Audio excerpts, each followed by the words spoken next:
Calculation easy करने के लिए ये चीज़ तो आपको करनी ही पड़ेगी कि 1 to 20 तक का आपको टेबल याद होना चाहिए और 1 से 20 तक के आपको स्क्वायर भी याद होने चाहिए। तो ये 1 से 20 तक के आपको टेबल प्लस स्क्वायर ये तो आपको याद करना है, और इसके अलावा 1 से 15 तक के आप क्यूब याद कर लीजिए। जब ये आप इतना काम कर लेंगे तो आपका कैलकुलेशन अपने आप आसान हो जाएगा। ठीक है, अब हम कुछ और तरीके सीखते हैं। जैसे हम स्क्वायर निकालना सीखते हैं, तो हम सबसे पहले देखते हैं कि जिनका यूनिट डिजिट जो होता है 5 होता है उनका हम स्क्वायर कैसे निकाल सकते हैं। सेकेंड्स में हम इनके स्क्वायर निकालेंगे। चलिए देखते हैं। जैसे 25 ले लिया हमने ले लिया 35, 65, 55, 3 डिजिट वाली भी कुछ संख्या ले लेते हैं 105।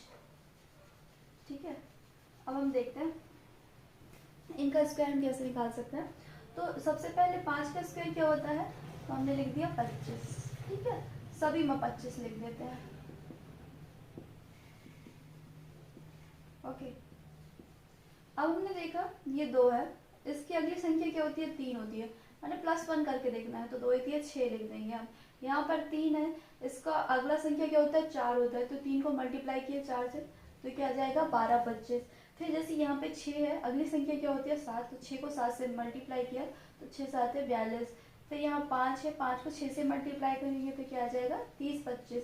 यहाँ पर 10 है तो 10 को 11 से मल्टीप्लाई कर देंगे तो क्या हो जाएगा 110, 25।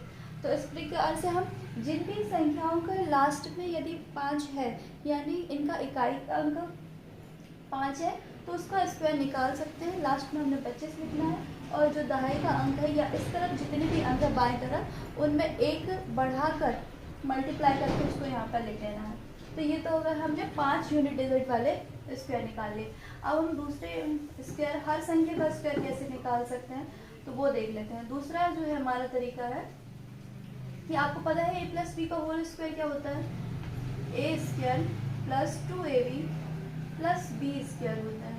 ठीक है, तो इसको आपको जब आप स्क्वायर निकाल रहे हैं तो आपको सी फॉर्मेट में लिखना है, ये नहीं लिख देना है कि a square plus B square plus 2ab। तो अब हम देखते हैं किसी भी संख्या का स्क्वायर निकालते। जैसे कि हमने निकालना है 32 का स्क्वायर, तो हमने क्या लिख दिया, a मतलब ये हो जाएगा, ये b हो जाएगा, तो 2 का स्क्वायर यानी कि 4 हो जाएगा। 2ab यानी 3 दूनी 6, दूनी 12, 12 की 2 हासिल 1, और फिर 3 का 9 और 1 10, 10 24 आ गया आंसर। अब हम कुछ और देखते हैं। जैसे 33 का स्क्वायर निकालना है, हमने लिखा b स्क्वायर, ये b हो गया, ये a हो गया, तो 3 का 9, फिर 3 का 9 दूनी 18, 18 की 8 हासिल 1, और 3 का 9 और 1 10, 10 89, इसका आंसर हो गया।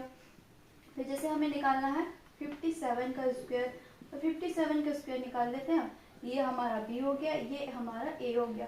साथ साथ 49 का 9 लिख दिया हमने, 4 बच गया। इसके बाद 65 35 दूनी 70, 70 4 74 की 4 हासिल 7 हो गया, और 55 25 और 7, 25 और 5 30, 2 32 हो गया। तो ये हमारा 32 49 हो गया। इस प्रकार से आप इस फॉर्मूले का यूज करके किसी भी संख्या का स्क्वायर निकाल सकते हैं।